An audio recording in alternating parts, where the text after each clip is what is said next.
Alors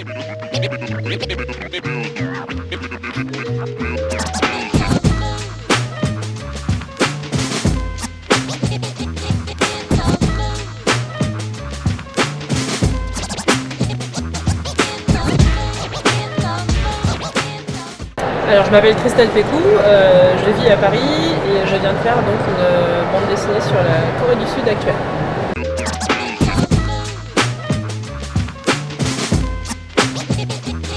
Moi je voulais vraiment proposer un livre qui serait un peu comme un pont entre la Corée du Sud et la France. Donc mon histoire se focalise sur une jeune Française qui est venue à Séoul, qui est venue s'installer par passion pour la K-pop, et un jeune Coréen qui, malgré lui, va rentrer dans un groupe de K-pop.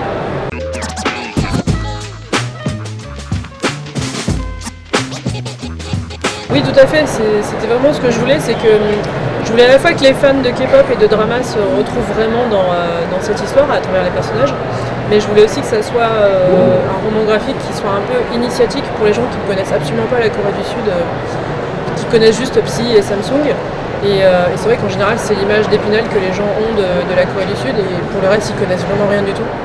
Donc moi du coup avec ma bande dessinée je l'ai fait rentrer dans la Corée actuelle à travers le regard d'Alice notamment.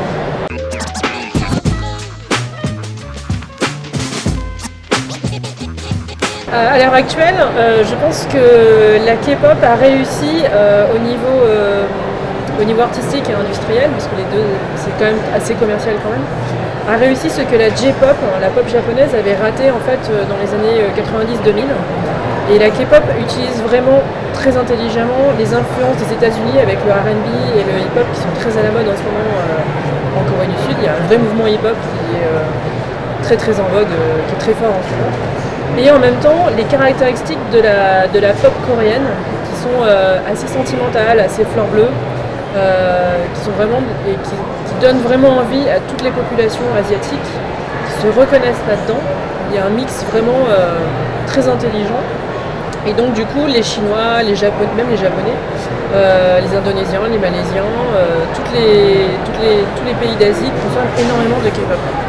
Je pense qu'ils se retrouvent vraiment musicalement là-dedans. Je pense qu'ils ont vraiment trouvé le bon équilibre entre tous ces éléments.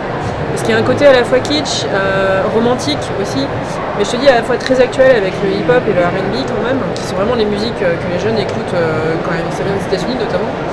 Et à la fois aussi, il y a un côté très jeune et très punchy, qu'on retrouve, très énergique, qui donne vraiment envie aux gens quand ils écoutent ça de sautiller, de danser, et ça je pense que ça donne vraiment la pêche en fait.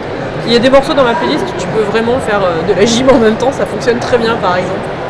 Mais dans ma playlist, il y avait aussi des morceaux plus mélancoliques, donc je voulais montrer aussi la diversité de la K-pop, parce qu'il n'y a pas que la K-pop très mainstream, mais il y a des choses un peu plus intéressantes aussi, parce que ça peut être un peu superficiel.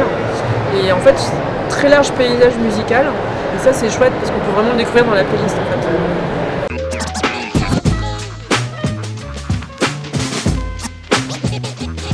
Vous pouvez déjà suivre K-Shock sur la page Facebook.